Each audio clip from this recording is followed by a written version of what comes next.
먼저 좀 전체 앞에 그 공부했던 거 한번 정리를 해보면, 먼저, 그 2번 공적으로 신앙을 증거하는 선교적 교회의 모습에 대해서 한번 쭉 그냥 정리하면, 이거는 뉴비긴의 어떤 그런 그 선교적 교회가 선교적이어야 된다는 뉴비긴의 어떤 그 주장들, 그것이 근데 선교적 교회의 어떤 마지막 결론은 사실은 이제 공적인 그 복음 증거예요. 그게 이제 뉴비긴이 이제 그 얘기한 건데, 그 공적으로 복음을 증거하는 것이 어떠한 모습을 되어야 되는가를 한번 그냥 큰 흐름만 정리하면, 첫 번째는 신앙 고백적 도구마에 기초해야 된다. 그러니까 선교적 교회는 사실 이렇게 논쟁적이죠. 왜냐하면 여러 가지 현재 교회에 어떻게 보면 문제가 있는 것들, 뭐 서구교회든 한국교회든 상관없이 약간 교회가 선교적인 어떤 그 본질에서 벗어나는 그런 모습에 대해서 논쟁을 하고 거기에 문제를 지적하면서 이제 대안을 모색하는 그 운동이거든요. 그러니까 당연히 논쟁적인데, 그것이 이제 신앙 고백적인 도구마에 기초해야 된다. 뉴비긴이 그 신앙 고백적인 컨페셔널한 그런 부분을 뉴비긴의 그 신학 전체를 보면 알 수 있는데, 그때 재밌는 건 이게 도구마라고 이해를 해요. 그러니까 도구마를 굉장히 긍정적으로 이해해요, 뉴비긴은. 그래서 이제 뉴비긴 그 다원주의사의 복음에서도 도구마에 관한 그 설명부터 시작하거든요, 도구마. 그래서 저도 그게 굉장히 특이했었는데, 그 도구마와 도그매틱을 좀 구분하죠. 도그매티즘이라는, 그러니까 도구마라는 것은 말 그대로 그냥 교리, 그러니까 우리가 믿는 것이에요, 믿는 것. 그러니까 우리가 믿는 것을 믿는 것으로 고백하는 건 당연한 거다. 뉴비긴이 그렇게 얘기하죠. 그게 이제 뉴비긴이 얘기한 믿음에서부터 모든 게 시작해야 된다는 주장이잖아요. 그래서 그 퍼스널 knowledge 같은 그런 거 지난 시간에 얘기했지만, 개인적인 또는 인격적으로 보는 게 사실 더 맞는 번역인데, 인격적인 지식, 그러니까 인격적으로 우리 그리스도인이 인격적인 만남을 통해서 갖게 되는 지식, 그것이 이제 믿음하고 연결되는데, 그 믿음과 연결된 그런 신앙의 어떤 이 전체 덩어리가 이제 도구마라고 이해하는 거거든요, 뉴비긴이. 그래서 당연히 도구마는 있어야 되고, 도구마를 가지고 주장해야 되는 거예요. 도구마의 핵심은 그 우리가 말하는 이제 캐리그마, 그거죠. 신앙 고백 핵심 캐리그마, 그 복음의 핵심. 그래서 예수 그리스도 가스펠이죠. 그러니까 말하자면 도구마의 핵심은 가스펠로 딱 그렇게 오게 되는 거죠.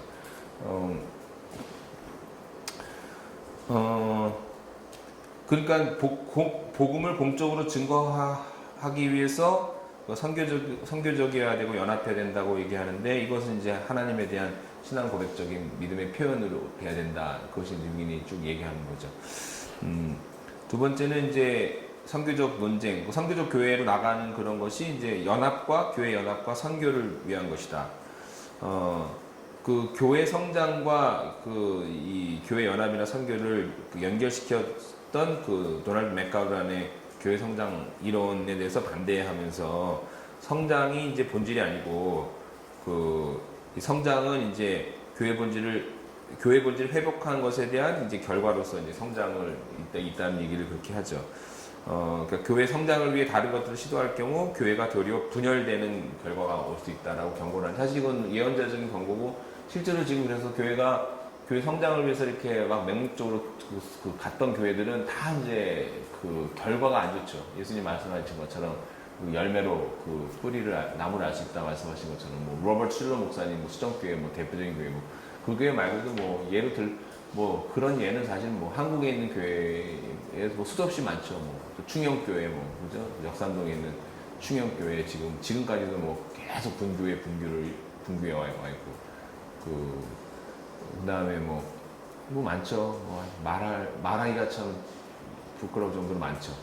제가 한번 한국의 대형 교회 가운데 사고친 교회를 한번 유형별로 분류해 봤어요. 저 테이블을 만들어 가지고 딱 해가 진짜로 제 노트북에 정리가 되어 있는데, 계속 그 교회들이 추가되고 있어. 거기 딱 유형별로 뭐냐면 돈 문제, 재정 문제, 교회 재정 문제, 그 다음에 그 이성 문제, 이성 스캔들, 그 다음에 권력 남용, 권력 집중 현상, 세습 이런 거 해가지고, 근데 세 가지가 다 있는 교회도 있어. 참, 세 가지가 다 나타난 대형 교회. 근데 이 재정 문제와 그 다음에 어떤 그 목회자의 개인 윤리 문제, 그 다음에 그 목회 세습이나 권력 집중 현상 이런 것이 이제 사실은 이 교회 본질이 아니라 교회 성장을 추구해가지고 근데 이런 거 문제가 있는데도 교회가 성장을 추구할 때 성장이 됐단 말이죠. 참 신기하지 그건 어떻게 보면 제가 한국 와가지고 그 기도원 가가지고 이제 처음에 기도하는 시간을 좀 가졌어요. 좀 그 마음을 이렇게 좀 정리도 하고 그래서 그때 이제 제일 먼저 하나님이 제 마음 가운데 새벽 시간에 이렇게 생각하면서 묵상하게 하신 것이 이제 마태복음 4장에 예수님 그 광야에 시험 받으실 때 그 내용을 생각나게 하시더라고요. 그 내용을. 그래서 이제 좀 깊이 있게 묵상을 했는데 그때 이제 어떻게 보면 목회 방향을 이제 알려주신 거죠. 주님께서. 딱 그때 딱 그 한자어로 딱 정리가 되더라고. 한자어로. 그래서 딱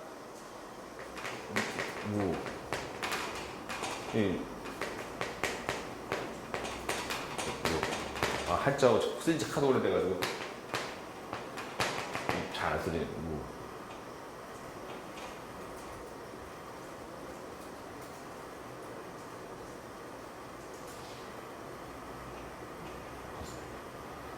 잠깐만요. 갑자기 생각이 안 나려고 그래. 좀 생각을 정리해야 돼. 하나가 무능이고, 하나가 무능.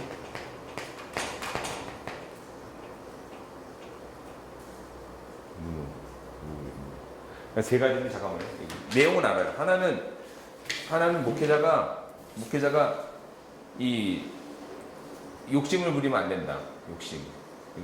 욕심이란 거는 그거죠. 그냥 뭐든지 수단과 방법을 가지지 않고 자기가 원하는 욕심에 따라서 뭔가를 이루려는 거. 그 욕심 안 된다. 그 뭐 돌로 떡 만드는 거고. 또 하나는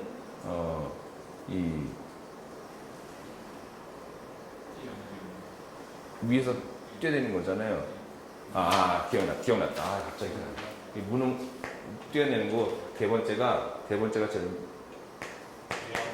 무명이에요. 이 세 가지를 딱 정리시키고요. 두 번째는 뛰어내리면 이제 천사가 성전 꼭대기에 뛰어내려. 그게 이제 딱 생각하고 성전 꼭대기에 뛰어내리라는 건 사실은 이제 그 성직자한테 말씀하시는 거예요. 어떻게 보면은 그 목회를 하면서 거룩한 일을 추구한다고 하면서 거룩한 이름을 가지고 하나님의 이름을 가지고 교회 안에서 내가 뭐든지 할 수 있다. 성전에서 뛰어내리는 것조차도 할 수 있다. 그 사실 그거죠. 뭐 20억 가지고 500억짜리 건물 져가지고 파산하는 그런 거죠. 사실은 그런 거. 20억을 가지고 500억을 빌려서 교회를 졌다. 그건 내가 무슨 일이든지 하면 하나님이 해줄 수 있다는 거거든요. 성전 꼭대기에 뛰어내리는 건 똑같은 거예요. 사실 그 행위 자체가. 그러니까 그런 거 무능. 근데 그런 능력이 있다고 생각하면 안 된다. 세 번째가 제일 어려워요. 세 번째가 이 천하만국 영광을 보여주고서는 너가 나한테 절하면 내가 너를 영광을 주겠다 하잖아요. 사실 그건 이제 유명해지는 그건 유혹이거든요. 그 세르벳 교회 리고렐 목사님 이 목적이 이끄는 삶이라는 책 있죠. 책은 있는데 사실은 제가 볼 시간은 없었고 보긴 봤더라고. 보긴 봤는데 뭐 이렇게 자세히 못 봤는데 그 라비블 서점 갔더니 그거를 1,000원에 팔더라고요. 그 CD를 5개짜리 CD인데 책 한 권 전체 이렇게 목사님 직접 읽는 건데 1,000원에 세일하길래 이거 잘 됐다. 딱 사가지고 요즘에 이제 계속 그거를 이제 들어요. 이렇게 그냥 편안하게 듣는데 제가 생각했던 거는 리고렐 목사님 미국에 있을 때 제가 그 교회 고아 사역 때문에 한번 갔다가 다시 봤거든요. 막 비판하는 사람도 많지만 저 세르벳 교회는 저 교회는 지금 대형 교회로서 상당히 좋은 방향으로 간다 하는 걸 알았어요. 그 교회가 저번에 한번 말씀드린 것 같은데요. 미국에 있는 전체 고아 그러니까 케어가 필요한 그 고아가 뭐 3만 명인가 대략 몇만 명 단위인데 그분이 계산해 봤더니 미국에 있는 모든 그 개신교회에서 한 아이만 미국에 있는 모든 그 교회가 다 따지니까 뭐 3만 개인가 나오더래. 그래서 교회가 한 아이만 자기 가정에서 그거를 입양을 하면 다 해결되는 거야. 미국에는 가정이 없나요? 그래서 우리부터 하자 그래가지고 그 세르벳 교회가 500가정인가 헌신했어요. 했나 그래요. 500가정인가. 그 입양 내지는 포스터 케어는 내가 후견이 되는 거. 두 가지거든요. 입양 아니면 후견이. 그리고 그걸 계속 이제 더 많이 하는 거예요. 그래서 그때 입양 전체 큰 컨퍼런스, 미국에서 하는 컨퍼런스가 있어요. 거기에 저도 참석해가지고 그 세르베 교회가 그렇게 하는 거 깜짝 놀랐어요. 그러니까 교회가 그 피스 저스티스 그거를 운동을 지금 방향을 확 바꿔버렸거든요. 교회 성장이 아니라 사회 변혁 운동인데 거기는 평화와 저스티스 그 다음에 그거에 대해 구체적인 실천은 고아와 과부를 돌보고 이렇게 나가는 거예요 지금. 그래서 지금 그런 쪽 가는데 근데 그 리거럴 목사님 그 나레이션 하면서 그 목적이 이끄는 삶에서 얘기하면서 이 유명해지는 그런 것이 얼마나 위험한지 모른다. 사실 본인도 굉장히 위험한 사람이죠. 위험한 사람인데 그걸 자각을 하고 있더라고요. 그게 참 중요한 거거든요. 아니 예수님도 유명했잖아요. 사실은 그죠. 뭐 다 유명해질 수 있어요. 뭐 다니엘도 그렇고 요셉도 그렇고 성경 모세도 다 유명한 사람도 많아요. 성경에 보면 무명한 사람도 많지만 유명해질 수 있지만 유명해졌을 때 유명해졌지만 내가 유명해지지 않은 거로 사는 거. 그거 진짜 더 어려운 거예요. 그게. 그래서 저는 이제 그 수준이 안 돼가지고 유명해지지도 말아야겠다 이제 그렇게 생각을 했는데 새물결 오는 바람에 빵 돼버렸어요. 여기 오는 바람에 비디오도 찍어야 되고 여기 오는 바람에 지금 책을 또 써야 되는 거고 그러니까 하나님이 그거는 어쩔 수 없이 해야 된다는 소명감 갖고 하는데 그렇지만 이 이름 날리는 것에 대해서 굉장히 경계해요 사실은. 제가 이름이 이렇게 사람들한테 알려지고 뭐 얼굴도 팔리고 뭐 책도 나가고 여기저기 불려가고 다 이렇게 망하는 지름길 다 코스가 그래요. 사람들한테 많이 불려가고 이름 높아지고 알려지고 특강료가 자꾸만 올라가가지고 비싸지고 귀한 몸이 되고 이러면 이제 거기서부터 문제가 항상 꼭 되거든요. 그렇게 이제 큰 교회 목사님들이나 뭐 세상적으로도 유명한 사람들 다 그러다가 이제 망가진 경우가 많잖아요. 근데 딱 무명 딱 이게 예수님이 사실은 뭐 발버려서 죽으신 게 무명으로 가신 거죠. 이름 없이 죽어버리신 거죠. 근데 세 가지가 딱 마귀가 우리를 넘어뜨린 건 이 세 가지다. 이름 떨치게 하고 능력을 발휘하게 하고 네 욕심대로 하게 하라. 그걸 이제 묵상하게 하시더라고요.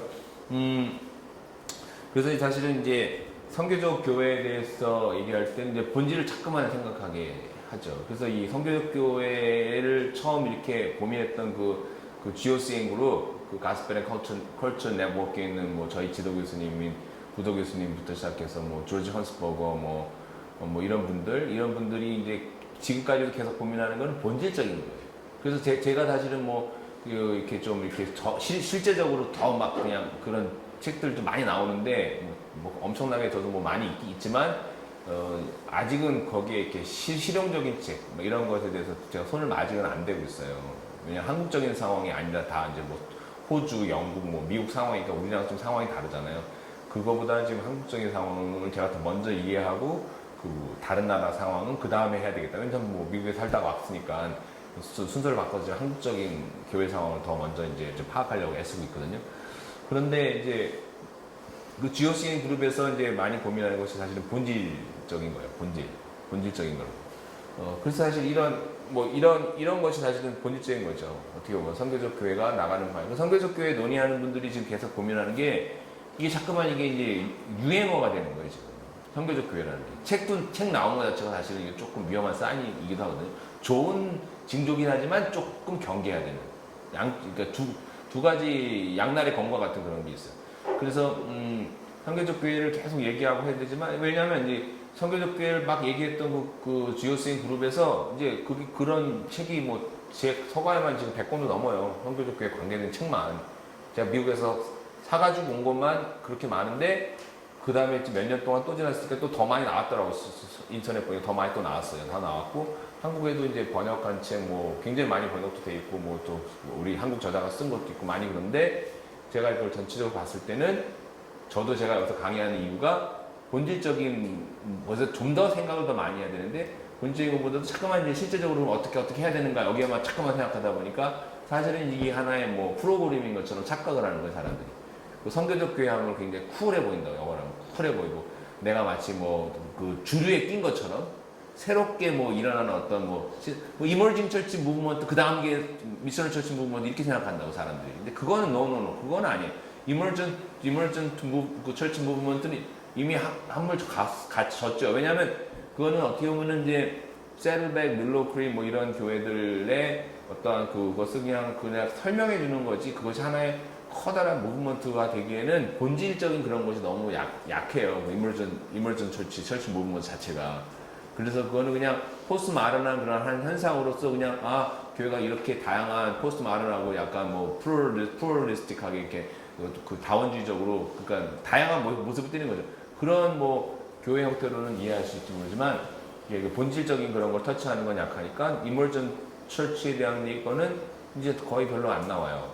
그보다 훨씬 더 이제 좀 세부적으로 나가서 뭐 올게닉 철치 무슨 뭐 아니면 지난번에 번역된 뭐 슬로우 철치 사실은 그게 이제 본질적인 걸 좀 더 이제 하나의 주제 가지고 이제 더 끌고 들어가서 이제 그 고민하는 거거든요. 뭐 올게닉 철치든지 뭐 슬로우 철치든지 아니면 뭐 좀 더 실용적으로 나가는 그다음 노메릭 철치 이런 것도 있어. 노메릭 철치 노메릭 철치 유모미 같은 그런 철치. 노메릭 철치는 또 한국에서는 그 유해근 목사님이라고 그 몽골인 사역 아주 잘하시고 하시는 분인 그 목사님 저희 그 통합청 목사님 계신데 그 유해근 목사님 나성 공동체라고 몽골인 그 사역을 많이 하시고 저쪽 광장동 거기에 몽골인 그 문화센터 같은 것도 있고 그래요.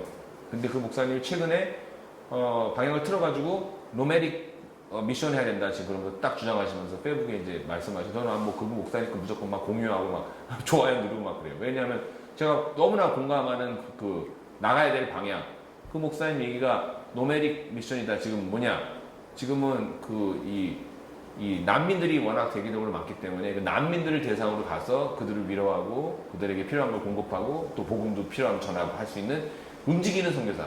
그러니까 지금 한 곳에 정착하는 선교사가 아니라 지금은 함께 난민들과 함께 이동하면서 복음을 전하는 그런 시대다라는 것을 주장하셨는데 저는 100% 공감해요. 그리고 그 뭐 목회자나 지금 뭐 은퇴한 목회자나 선교사나 이런 분들도 무슨 공동체 생활을 해서 선교적인 그런 삶을 살아야 된다, 은퇴한다, 뭐 여러 가지를 막 주장하시는데 굉장히 공감을 하죠. 왜냐하면 본질에 있어서 교회가 어떻게 선교적으로 나가야 되는가에 대해서 지금 잘 지적해 주시고 있다는 생각이 들거든요. 그 다음에 여기 세 번째는 선교적 논쟁은 삼일체 하나님에 대한 신앙의 토대 위에서 되어져야 된다. 이 부분이 이제 뉴비긴을 삼일체인데 뉴비긴 생각하는 거는 기독론적인 삼일체예요. 그러니까 그 기독론적인 삼일체라는 거는 가스포, 복음의 핵심이라 할 수 있는 예수 그리스도에 관한 이야기들, 그 부분이 대단히 중요해요. 그래서 그 부분과 어떤 그 다른 이야기를 하는 뭐 종교 다원주의라든지 아니면 뭐 다른 여러 가지 논쟁이 있어서 뭐 성령론인데 성령론 자체가 보편적인 영하고 이렇게 좀 구분이 안 되게 하는 거 이런 것에 대해서 비판적으로 뉴비긴은 얘기를 하죠. 그 다음에 뉴비긴의 주장은 지난번에 말씀드렸지만 좀 예언자적인 그런 성격을 띠고 있는데 데이빗 보시가 얘기한 겸손함 가운데 담대함이라고 요약할 수 있고 데이빗 보시에 관한 책 제목이기도 하거든요. Boldness in Humility, 그 겸손함 가운데 담대함.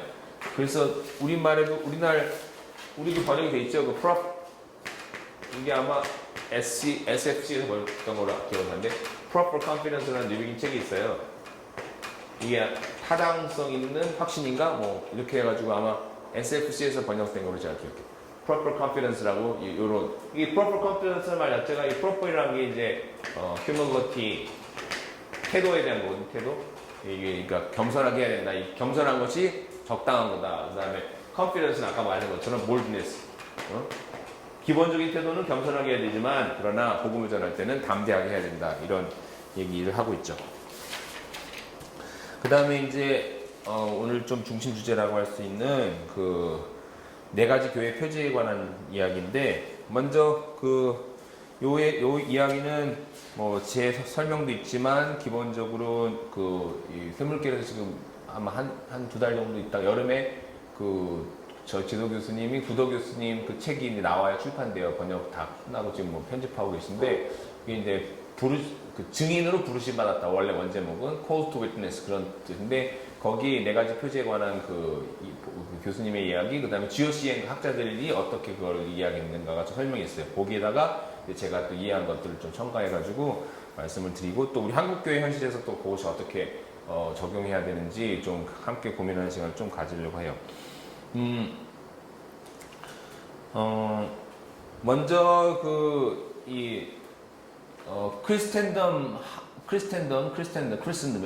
크리스텐덤에서 크리스텐덤의 그런 교회는 다 잘못된 건가?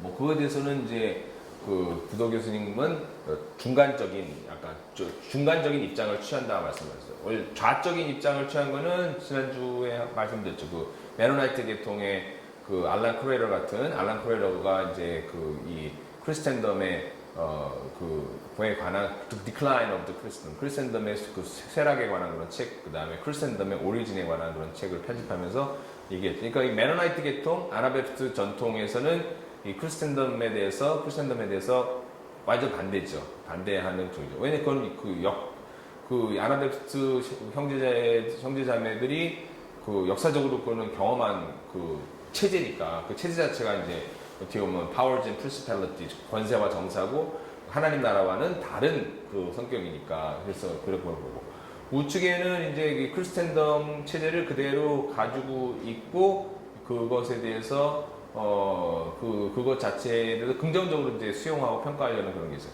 그런 대표적인 학자 중에 한 사람이 그 로드니 스탁이라고 제가 말씀을 드렸죠. 로드니 스탁. 다시 한번 정리를 하면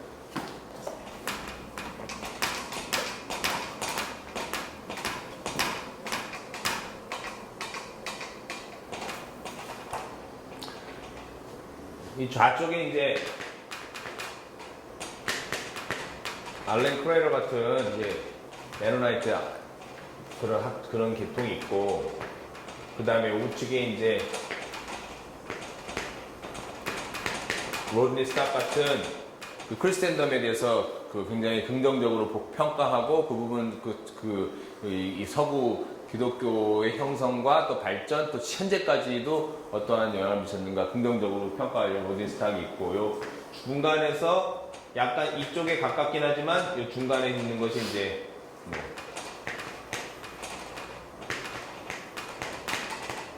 데럴 부도 같은 교수님이 중간 정도에 있어요.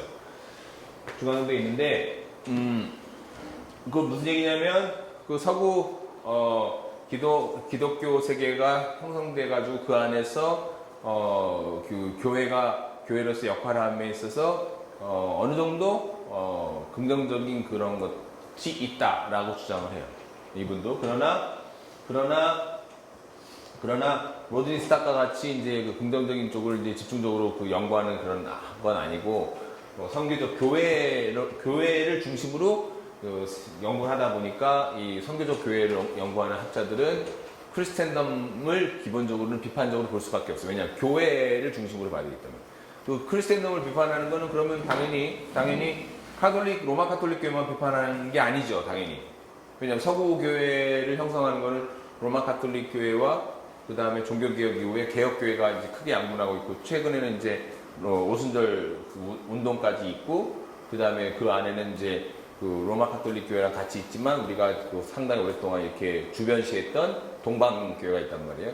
그러니까 에큐메니칼 전통에서는 지금 로마 카톨릭 교회, 동방교회, 그리고 개혁교회, 그 다음에 이제 맨 끝에 나왔던 오순절 교회, 이 네 개의 이제 흐름이 이제 같이 이렇게 움직이면서 이게 이제 통합되는 그런 지점에 있거든요.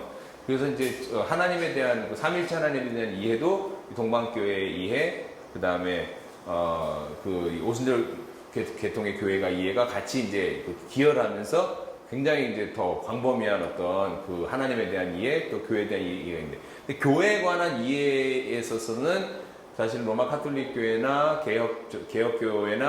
교회나 이 선교적 교회론을 연구하는 학자 입장에서는 뭐 피차피차 뭐 삐까삐까 한다는 거예요. 왜냐? 뭐 동방교회에 대한 거는 뭐 크리스텐덤하고 어떤 면에서는 국교가 일치되는 상황에서 제국의 완전히 신여와 같은 역할을 할 수밖에 없는 상황이었잖아요. 러시아에서 그러니까 이제 동방교회는 뭐 논외고 교회의 힘이 너무 약화됐으니까 교회의 힘이 정치 제국의 힘하고 또 아니면 국가의 힘하고 연결됐던 로마 카톨릭이나 개신교나 이 두 양쪽을 비판할 수밖에 없는 거는 왜냐하면 선교라는 입장으로 보기 때문이에요. 교회가 선교적인 본질을 가지고 있다는 것 입장에서 보면 로마 카톨릭이나 뭐 개혁교회 전통이나 할 것 없이 뭐 오순절은 너무 늦게 출발했기 때문에 오순절에 대해서는 뭐 그렇게 오순절은 완전 새로운 흐름이거든요. 오순절은 그 2000년 동안 왔던 그거와는 전혀 다른 20세기에 등장한 흐름이기 때문에 오순절 운동은 이 서구 크리스텐덤하고는 별 상관이 없어요. 근데 오순절 운동이 중요한 거는 서구 크리스텐덤이 형성되기 이전에 AD 6세기 이전에 교회 원형하고 이게 되게 가까워요. 이게 오순절 운동이. 근데 뭐 존 스토트 같은 그 우리 뭐 복음주의 어떻게 대부라고 할 수도 있고 뭐 존경받는 그 목사님이신데 존 스토트도 은사 중리론자잖아요. 은사 중리론자. 사도행전에 나온 그 성령의 은사, 그 방언 뭐 이런 것은 그때만 필요해서 하나님 주신 것이고 거기서 끝났다. 그 은사 뭐 방언이야 이런 거 지금 있는 거는 그런 거 아니다. 하고 딱 은사 중리론을 이렇게 사도행전 주석을 하시거든요. 그러니까 그 정도로 20세기 벌써 중반 넘어가도 오순절적인 그런 경험이 없는 개혁 전통에 있는 학자들은 존 스토트까지도 그거에 대해서 이렇게 긍정적으로 보거나 인정하는 그런 게 아니란 말이에요.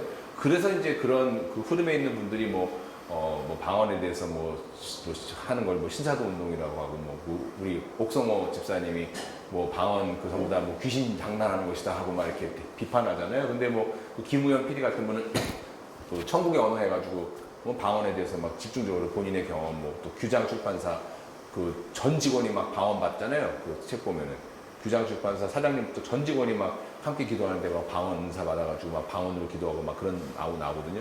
그러니까 지금 오순절 어떻게 그런 경험이 있는 교회나 목회자나 성도나 할 것 없이 이런 분들한테는 방언이 없다, 은사가 있다 하면 이거는 진짜 저분이 진짜 하나님의 역사를 알아? 이렇게 무시하는 그런 거죠. 저도 저희 신학생 동기들 보면은 진짜 방언 못한 사람 없어요. 전혀 못할 것 같은 사람들도 다 보면 중학교 때, 고등학교 때 어디 기도원 가가지고 다 방언 은사 받고 다 지금 활용은 다 안 하지만 그러니까 그 정도로 지금 이 성령의 오순절적인 그런 성령 은사는 경험이 풍부하거든요. 한국 교회 안에서는. 그러니까 그런 면에서는 교단하고 상관없이 다 오순절 교회 같은 그런 성격이 있잖아요. 한국은. 근데 어쨌든 이 오순절 교회의 흐름은 AD 6세기 크리스텐덤이 완전히 형성되면서 본격적으로 중세로 들어가기 전에 그 흐름하고 맞물려 있다고. 그래서 이제 선교학자들이든지 선교 운동하는 분도 그러고 선교학자들도 그러고 이 두 가지 이제 조직 신학자도 마찬가지예요. 이 오순절 운동을 굉장히 높게 평가하는 거예요. 지금 오순절 운동, 그다음에 동방교회, 그다음에 동방교회가 오순절이 또 만나는 지점은 뭐냐면 성령론이거든요. 또 성령론. 근데 동방교회가 이해하는 성령론이 훨씬 더 우주적이기 때문에 보편적이기 때문에 이 오순절 교회의 성령론은 이해는 좀 이렇게 개인주의적이죠. 개인주의적이고 신학이 좀 발달이 잘 안 돼 있잖아요. 근데 그래서 이제 이 오순절 쪽에 미약한 신학을 보충한 게 또 몰트만이라고. 또 몰트만이 성령의 신학자이기 때문에 굉장히 오순절적인 그걸 잘 이해하고 있고 그걸 지지하는 그 신학자이기 때문에 오순절 쪽에서는 몰트만을 엄청 좋아하죠. 왜냐하면 성령을 강조하고 성령에 대해서 신학을 막 해주니까. 그러니까 지금 전체 이제 이 교회에 대한 이해를 보면 로마 가톨릭, 동방교회, 오순절, 개혁 전통 이렇게 세 가지가 크게 있는데 선교적 교회론에서는 선교적 교회에서 특히 GOCN 그룹에서는 뭐를 동시에 비판하냐면 이 그룹이죠. 이 그룹 GOCN 가스펠 앤 컬처 네트워크 이 그룹에서 동시에 비판하는 거는 크리스텐덤이죠. 크리스텐덤 교회인데 크리스텐덤 교회는 아까 말씀드린 것처럼 로마 캐톨릭 교회하고 그 다음에 프로테스탄트 이 양쪽이 다 포함돼요. 그러면 이 양쪽을 다 비판할 때 그 비판하는 그 틀은 뭐냐?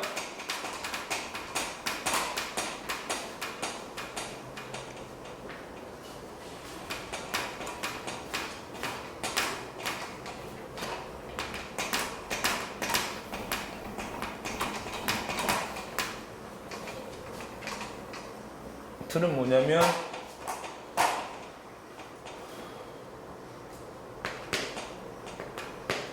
교회 네 가지 표지. 교회 네 가지 표지.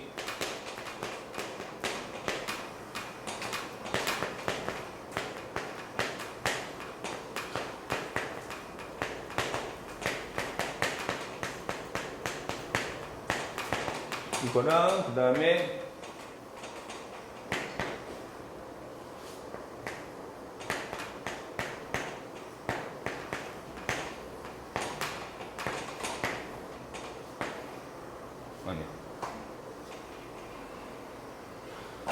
이거랑 이제 요거 말씀과 성례에 대한 건데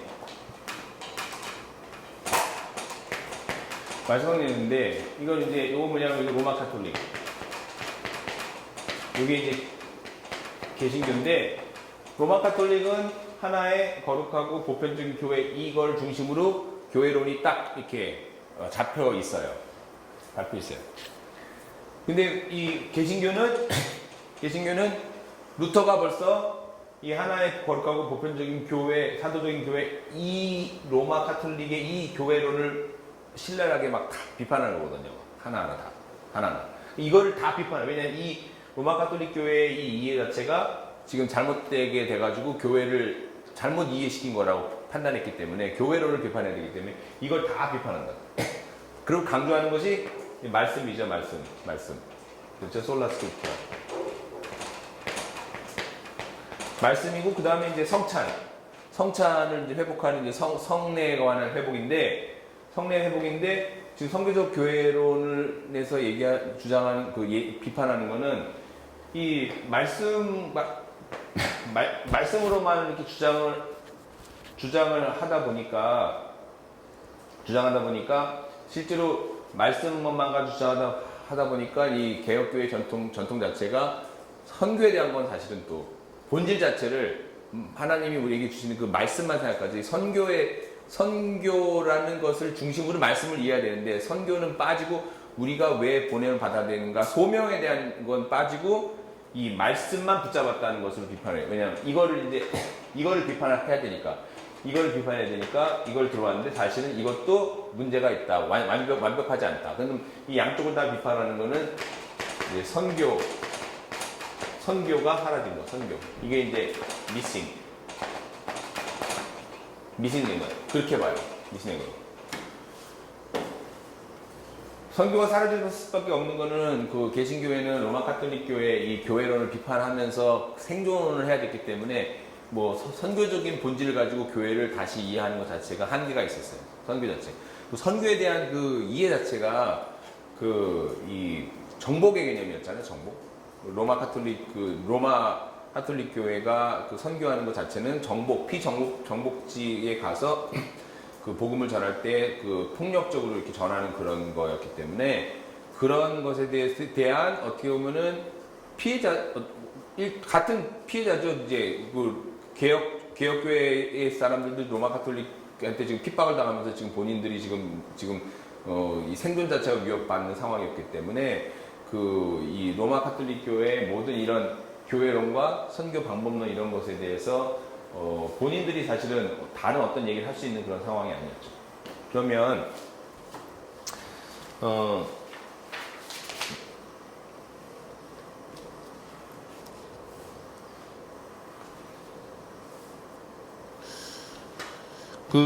이 구조 교수님의 그 신간에 이런 거를 관찰하고 있어요. 뭐냐면 이 크리스텐덤 하에서 등장했던 교회론, 사실 뭐 교회론 자체가 별로 언급이 없어요. 그 얘기를 하시는데 중세 시대 지나가면서 그러니까 이 신학책들이 많이 나오는데 교회론 자체가 발전이 안 돼요. 중세 시대에. 그러니까 교회론이 사실 발전된 거는 그나마 이제 종교 개혁이 들어오면서 이 교회에 대해서 비판하면서 그렇게 했기 때문에 한 거지 교회론에 관한 언급이 그렇게 별로 없어요. 다 이제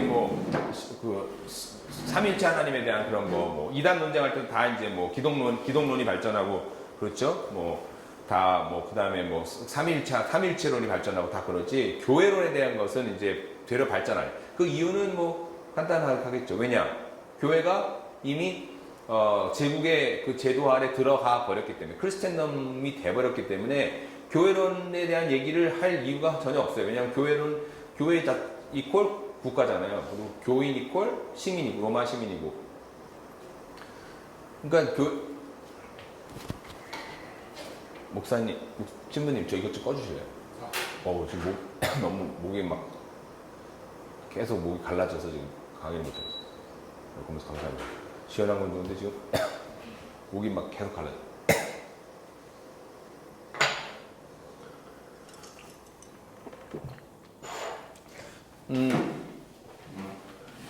그러니까 이미 교회 자체가 이 크리스천덤 하에서 완전히 견고한 그 체제가 돼버렸으니까 그 교회에 대한 것에 대한 뭐 새로운 게 없죠. 새로운 게. 그러니까 루터가 종교개혁하고 그 다음에 칼빈이 등장하고 그러니까 루터의 종교개혁 거기에 나오는 뭐 바벨론 뉴스라든지 뭐 자유에 관해서라든지 뭐 이런 책 같은 거 보면 다 사실 교회론이에요. 기독교 강요도 사실은 다 교회론이에요. 그 교회론 핵심은 로마 카톨릭 교회가 이단이다 이거지. 그죠? 로마 카톨릭 교회가 교회가 아니다 이거. 참교회 논쟁이 거기서 나오는 거예요. 참교회. 로마 카톨릭 교회는 참교회가 아니다. 트루처치가 아니다. 그걸 그냥 반복해서 막 그냥 계속 얘기하는 거예요. 칼빈이 그 26살짜리가 그냥 계속 얘기하는 거예요. 루터도 마찬가지로 막 격정적으로 이제 로마 카톨릭 교회가 참된 교회가 아니다. 잘못된 길로 왔다.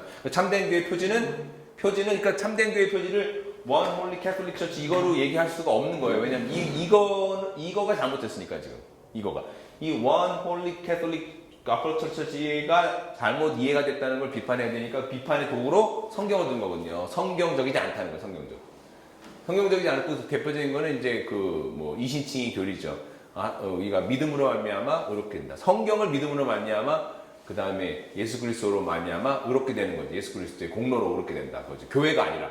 그러니까 교회를 부정하면서 지금 말씀 중심에 그 다음에 이 성찬인데 성찬도 믿음을 바탕으로 한 성찬, 교회의 그게 아니라 그렇게 갔기 때문에 교회론 자체를 사실은 부정적으로 볼 수밖에 없었죠. 그러면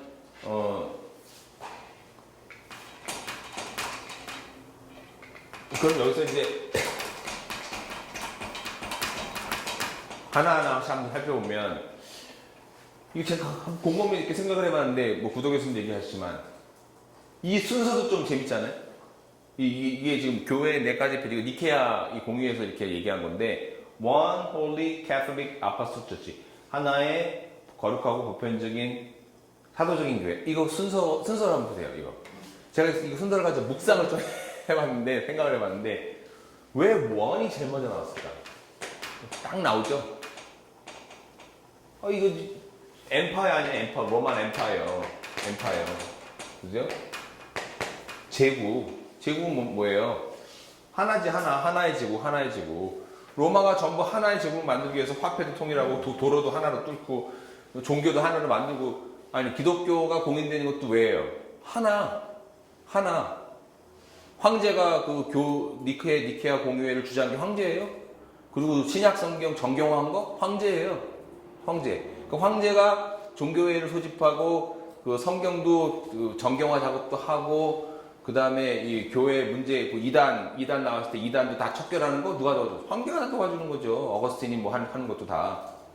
그러니까 황제가 중심이 돼서 하나의 제국을 만들면서 나가는 거니까 당연히 교회 표지 중에 제일 중요한 거 하나죠.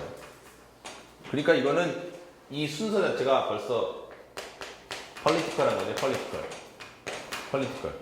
그러니까 교회의 표지를 얘기할 때 이 하나의 교회를 주장하는 것이 펄리티컬하기 때문에 벌써 여기서 이렇게 문제가 생긴 거예요. 오늘 이거 수업 준비하면 제가 또 또 정리가 되는 게 레슬리 뉴비긴이 이제 에큐메니컬 운동을 했잖아요. 그러니까 WCC 에큐메니컬 운동에 대해서 저는 이렇게 지금 평가를 하게 되는데요. 그 뭐냐면 WCC 에큐메니컬 운동의 지금까지도 문제는 서구 중심적이다. 지금도 그래요. 지금도 그렇게 얘기해요. 지금도 서구 중심의 교회 연합 운동이기 때문에 문제인 거예요. 그게. 뭐가 문제냐면 그거는 서구 크리스텐덤의 정신을 그대로 아직도 많이 가지고 있는 거예요. 근데 에큐메니컬 운동 자체가 저거를 부정하면서 지금 많이 했지만 그럼에도 불구하고 여전히 이 치명적인 아킬레스건이 있는데 그게 뭐냐면 이 하나에 너무 집중하는 거 하나. 사실 이제 뭐 구도 교수님 여기 이 책에도 이 부분에 또 마지막에 살짝 언급을 하긴 하는데 이 하나라는 것 자체가 자체가 사실은 근데 참 우리로 하여금 또 힘들게 하는 거는 예수님이 아버지와 내가 하나인 것처럼 너희도 하나가 되기를 원한다 말씀하셨잖아요. 그러니까 하나가 되는 거는 굉장히 중요한 일이에요. 하나가 되기 위해서 애써야 되고 문제는 그 하나가 되는 그 과정과 그런 그 모습이 이 엠파이어가 되느냐 아니면 킹덤 오브 갓, 그죠? 킹덤 오브 갓, 하나님의 나라가 되느냐 이거예요. 이 차이가 이게 아주 애매해요. 이게 차이가 이게 아주 이게 어려워요. 이 생각보다 제국이냐, 이 세상 그 세상 어떤 권력이냐 아니면 하나님의 나라냐. 이 경계선이 되게 어렵단 말이에요. 더더군다나 교회가 그 기독교 문화와 기독교 세계관이 사회 전체를 이끌어가는 사회를 지배하는 ruling value가 되는 거죠. 그 사회 전체를 지배하는 ruling ideology가 됐을 때, 그죠? 기독교가 그 사회 전체를 통제하고 지배하고 이끌어가는 이데올로기가 된 상황에서 이게 하나님의 나라와 제국 사이의 이 부분이 대단히 어렵단 말이에요. 근데 이 구분이 어려운 정도가 아니라 완전히 없어진 것이 이제 크리스텐덤이거든요. 크리스텐덤이 그게 이제 1500년까지 뭐라고. 그럼 1500년까지 왔던 게 하루아침에 없어질 수 있을까? 너무 불가능해요. 지난 시간에 제가 말씀드렸죠. 독일에서 온 유럽에 있는 그 선교학자들은 독일 여전히 크리스텐덤, 네? 독일에 있는 목사님들 다 공무원. 이 백성들이 똑같아요. 독일 사람들은 요람에서 죽을 때까지 완전히 100% 다 복지가 된대요. 아무 문제 없대. 그러니까 마치 하나의 왕국인데 거의 천국과 같은 하나님 나라 같은 그런 삶을 누리고 있거든요. 목회자도 그 중에 하나, 교회도 그 중에 하나, 교회도 국가 공무원, 국가가 종교세를 다 걷어서 똑같이 다 나눠준단 말이에요. 그러니까 지금 국가에 소속된 교회란 말이죠. 지금 독일만 그런 게 아니잖아요. 지금 프랑스는 카톨릭이 국교고. 영국은 성공회가 국교고, 그러니까 국교로 여전히 있는 나라들은 크리스텐덤이 붕괴됐다, 약화됐다 말하지만 다시는 없어졌다고 볼 수 없는 거죠. 그 시스템 자체. 그 정도로 이 크리스텐덤의 그 영향력은 막대한 거예요, 막대한 거. 근데 그 크리스텐덤의 문제는 여전히 이거. 교회론에서 하나를 강조하는 거. 그럼 하나를 왜 강조하는가? 정치적인 거죠. 우리 성공회 신부님도 계시지만 영국이 왜 지금도 계속 논의되잖아요. 그 여왕이 이제 그 캔터베리 대주교를 임명하는 것에 대해서 재정 분리하자. 그런 논의 계속 나오는 거를 지금 저도 언론에서 봤는데 그만큼 이제 세속화를 하고 싶어 하는 거거든요. 세상 사람들 입장에서는 교회의 그 권력과 세상 권력이 하나 되는 걸 이제 분리시켜 보이는 거죠. 그거는 더 교회를 영국 그 정치 세력으로부터 떨어뜨려내려는 거예요. 교회 입장에서는 오케이 우리도 떨어지고 싶다 그럴 수도 있어요. 왜냐 우리는 세상 권력하고 너무 오랫동안 같이 있었기 때문에 영국 성공회 어떻게 보면 그 치부라고도 할 수 있고 굉장한 그 약점이기 때문에 세상 권력하고 우리 떨어져서 여왕이 아니라 우리 자체적으로 하고 싶다. 충분히 그런 얘기가 나오셨어. 그러면 근데 안 되거든요 그게. 근데 왜 안 되냐? 정치적인 어떤 이해관계가 맞아 떨어지기 때문에 그래요. 아직까지는. 그러니까 이 크리스텐덤에서의 교회의 표지는 원이 중심이에요. 원. 두 번째는 거룩함인데 이 거룩함이라는 게 무슨 뜻이죠 원래? 우리가 다 알잖아요. 구별되다. 구별이잖아요. 구별. 세러판. 그런데 재밌는 거는 이 구별된다는 것이 뭐냐면 기독교인이 되는 것과 비기독교인의 구별이죠. 거룩함. 그러니까 교회에 소속된 멤버냐 안 하냐예요. 그죠? 그리고 이 거룩함의 그 표지가 뭐냐면 내가 교회에 얼마나 헌금을 많이 하고, 그죠? 공력을 많이 쌓고, 신부님 말한 대로 순종을 하고, 그런 거죠. 그러니까, 거룩함 자체가 이 시민으로서의, 얼마나 충성했는가랑 연결되는 거예요, 지금. 이 거룩함이. 교회의 거룩함이. 그러니까, 예수님께서 말씀하시는 아버지가 거룩하니 너희도 거룩하라? 이거랑 완전 다르죠. 완전 달라요. 거룩함의 의미가. 그러니까 이 거룩한 교회에 대한 의미가 벌써 퇴색을 했죠. 면죄부 팔고 막 이러잖아요. 면죄부 팔고. 그러니까 루터나 칼빈의 입장에서는 로마 가톨릭 교회가 거룩해? 택도 없는 소리지. 무슨 거룩? 지금 사탄의 소굴이라고 그렇게 얘기하지, 그죠? 사탄의 소굴이라고. 마귀의 소굴이지, 마귀의 소굴.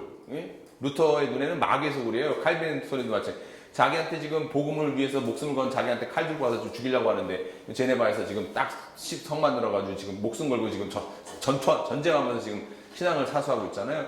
그러니까 이 거룩함이라는 것 자체가 어떻게 보면은 뭐냐, 견고한 세력이에요. 세력. 견고한 세력. 그게 거룩함이 그러니까 말하자면 요새 fortress. 요새. 그러니까 크리스텐덤을 더욱더 아주 강하게 만들기 위한 거룩함이죠. 이 거룩함을 또 강화시킨 게 그거죠. 독신주의. 사실 독신주의가 생긴 게 그 완성된 것 자체가 6세기 정도로 지금 나와 있어요. 대략 6세기. 그러니까 6세기 이전에 그 독신주의 그 실러버시가 없었다고요. 지금 있었더라도 부분적으로 그냥 자발적이 있었는데 이게 강제적으로 실러버시 된 그 역사적인 원인은 아세요? 왜냐? 교황권을 놓고 너무 많은 사람들이 싸우잖아. 교황이 되는 거. 교황이 가지고 있는 그 권력, 그 추기경이 가지고 있는 권력이 너무 세니까 이 정치 세력과 교권이 합의점을 찾은 거예요. 왜냐? 교회 권력을 가진 사람이 너무 이 힘을 많이 가지고 있고, 그러고 나서 뭐죠? 세습. 6세기가 되기까지 교회 안에서 자기 자식들, 뭐 사촌, 사돈의 팔촌, 가족 중심주의가 돼가지고 이 교권이 완전히 가족 중심으로 해가지고 엄청난 이 세력을 만들어냈어요. 그러니까 이 정치 세력들하고 이 교회 세력이 서로가 이제 얘기된 게 뭐냐면, 그러면 권력을 가진 사람은, 교황이 되는 사람은 결혼 안 한 사람한테 이렇게 된 거잖아요. 그 역사가 우리한테 가르치는 거지. 교황이 되려면 결혼하지 말고 자식이 없어도 된다. 그럼 내가 교황 줄게. 그렇게 된 거예요, 교황. 그렇게 합의를 본 거예요. 그러니까 교황이 되고, 뭐 추기경이 되고, 그렇게 이제 교황, 추기경 뭐 되다가 그 다음에 이제 일반 신부님들까지 다 이렇게 쭉 퍼져가지고 신부가 될 사람은 이제 독신해야 된다. 이렇게 이제 쫙 퍼져버린 거거든요. 근데 그 동기가, 독신주의가 발달한 동기와, 이 독신이라는 게 먼저 슬러버스. 독신주의가 말하면 이 구별이잖아요, 구별. 그러니까 성직자와 평신도가 딱 구별되는 게 독신주의부터 나온 거거든요, 사실은. 그럼 성직자 그룹, 성직 그룹과 그 평신도 그룹이 완전히 구별되면서 성속이 구별되는, 교회 안에서 구별되는 시점이 AD 6세기 크리스텐덤이 형성되는 그 시점이라고. 그러니까 벌써 이 거룩함 자체가 벌써 이 다른 해석을 갖고 있는 거예요. 그러니까 루터가 수녀님이랑 결혼한 거 아니에요. 이 독신하는 것으로 내가 의로워지는 것도 아니고, 독신하는 것으로서 거룩해지는 것도 아니고, 독신과 거룩함과는 무관하다. 그런 자각이 든 거죠. 그 자각이. 그래서 지금 이 독신주의가 깨져.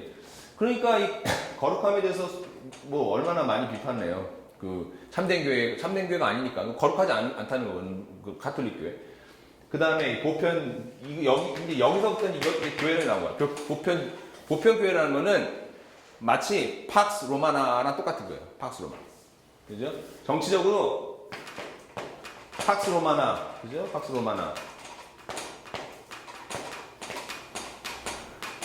뭐 팍스 아메리카나, 요즘엔 팍스 시니칸가 해가지고 이제 중국이 패권이다 그렇게 하죠.